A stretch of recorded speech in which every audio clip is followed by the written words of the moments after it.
आज हम भगवत गीता चैप्टर 6 ध्यान योग के श्लोक 31 से 40 को कवर करेंगे। रोज़ की तरह पहले मैं संस्कृत में श्लोक को पढ़ूंगी, उसके इंग्लिश ट्रांसलेशन को देखेंगे और मीनिंग्स को भी छोटे से समझेंगे। तो चलिए स्टार्ट करते हैं। श्लोक 31। सर्वा भूता स्थितं यो मां भजति इकात्वाम अशतीतः सर्वथा वर्तमनोऽपि सा योगी मयि वर्तते। Such a yogi who engages in the worshipful service of the super soul, knowing that I and the super soul are one, remains always in me in all circumstances. तो जो योग करता है, who engages in worshipful service मतलब भगवान की को भजता है, उनका पूजा करता है, ऑफ द सुपर सोल भगवान हो गया। Knowing that I and the super soul, वो समझता है कि मैं और भगवान एक ही है, मतलब मैं भगवान का ही अंश हूँ। पूरी की पूरी भगवान तो मैं हूँ नहीं, लेकिन भगवान का एक अंश हूँ, तो मैं अलग नहीं हूँ। रिमेन्स ऑलवेज इन मी, वो हमेशा ही भगवान में समाया हुआ रहता है हर सिचुएशन में। श्लोक 32। आत्मा उपमय्यना सर्वत्र समां पश्यति योऽर्जुना सुखां वा यदि वा दुःखां स योगी परमो मतः। He is perfect yogi who by compassion to his own self sees the true equality of all beings in both their happiness and their distress। Arjuna, वो परफेक्ट है जो कंपैरिजन टू हिज, अपने से कंपेयर करते हुए सारे लोगों को इक्वल नज़र से देखता है। खुद को बहुत महान नहीं समझता, किसी और को बहुत महान नहीं समझता, हर किसी को एक ही नज़र से देखता है, चाहे वो सुख में हो, दुख में हो, किसी भी सिचुएशन में हो, सबको एक जैसा जो देख पाता है। मतलब अगर आपको लगता है कि ये आदमी बहुत टॉक्सिक है, लेकिन वो भी भगवान का अंश ही है।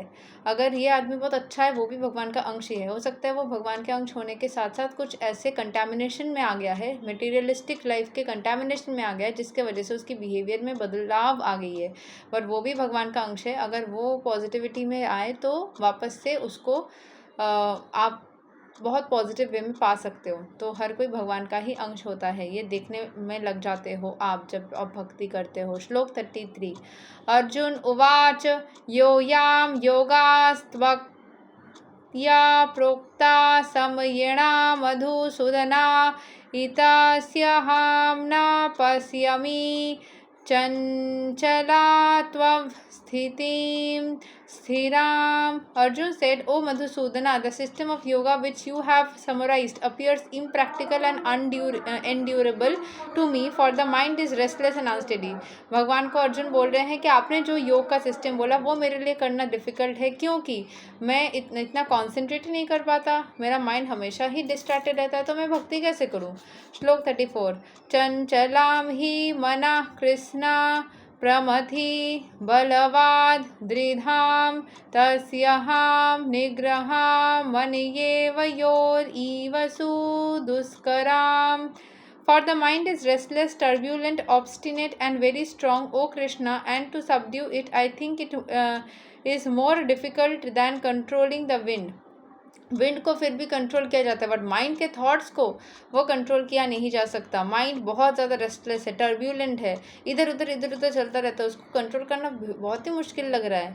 श्लोक 35। श्री भगवान उवाच असंशयां महाबहो मानो दुर्निग्रहां चलाम अभयैषेणा तु कौन्तेया वैराग्येन च गृहति।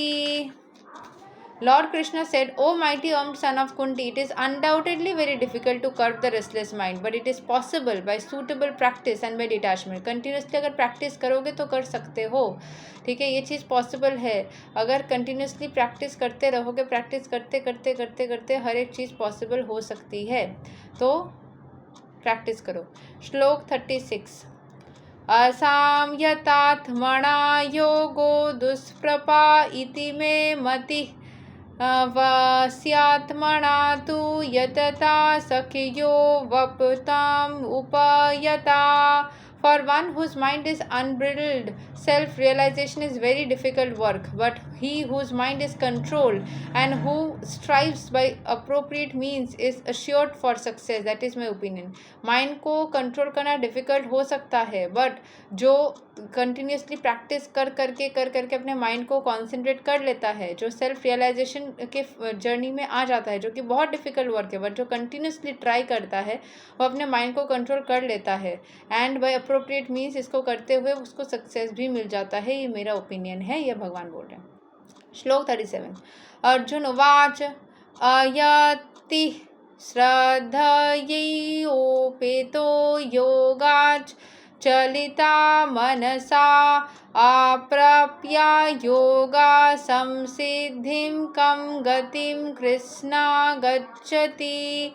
Arjun said, O Krishna, what is the destination of the successful transcendentalist who in the beginning takes to the process of self-realization with faith, but who later desists due to worldly mindlessness and thus not attain perfection in mysticism?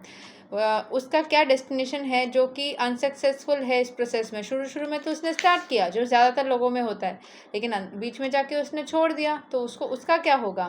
श्लोक 38। कच्ची no भया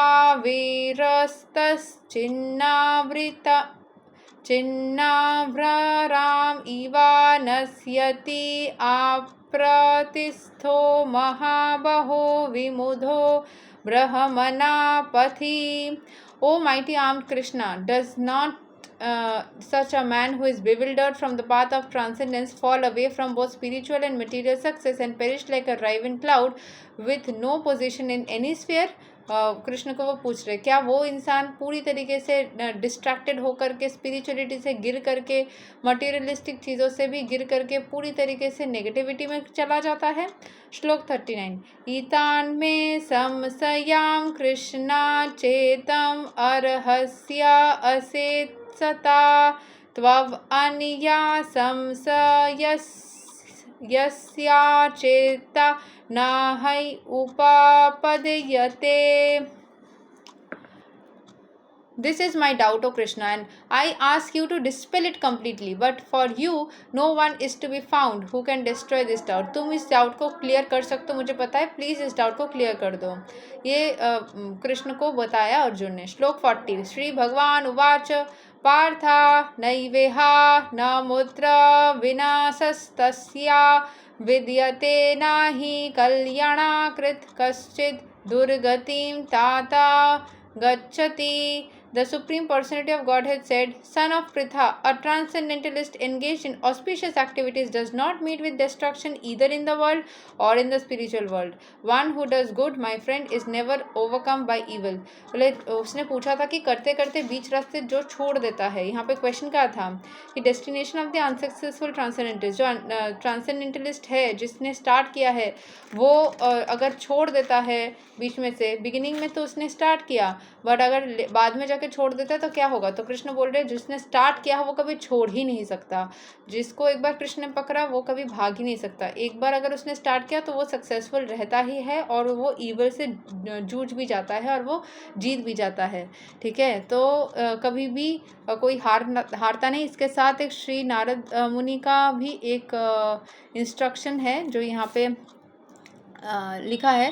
त्वक्त्वा स्वाधर्मां चरणाम्बुजां हरेर्भजान् अपक्वोऽथ पतेत् ततो यदि यत्रा कवा वभद्राम् अभुद् अमुष्या किं कोवर्था अपो भजतां स्वाधर्मता।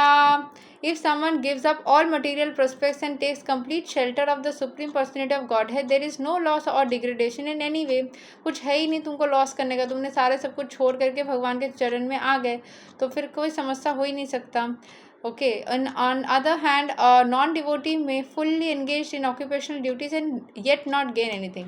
भगवान के भक्ति में रहोगे, थोड़ा सा काम करोगे, बहुत सारा फल मिलेगा। भगवान के भक्ति में नहीं रहोगे, बहुत सारा मेहनत करोगे, थोड़ा सा फल मिलेगा या फिर मिलेगा नहीं। इसीलिए बहुत सारे लोग बोलते हैं बहुत हम मेहनत कर रहे हैं, क्यों नहीं हो रहा है। इसीलिए नहीं हो रहा है क्योंकि नेगेटिविटी आपके एनर्जी में घुसा हुआ है। इसी वजह से जब हम भगवान की भक्ति करते हैं वो नेगेटिविटी, भगवान के नाम जो है ना, हरे कृष्ण कृष्ण कृष्ण हरे हरे, हरे राम राम नाम हरे, ये है क्या? ये एक वाटर फिल्टर जैसा है, जिसमें वो फिल्टर नेगेटिव एनर्जीज को फिल्टर आउट करके आपको सिर्फ पॉजिटिव एनर्जी भेजती है। यही तक है श्लोक number 40 of Bhagavad Gita chapter 6 Dhyana योग। हम अगले दिन श्लोक 41 से आगे कंटिन्यू करते रहेंगे। तब तक के लिए हरे कृष्ण, राधे राधे, जय श्री राम।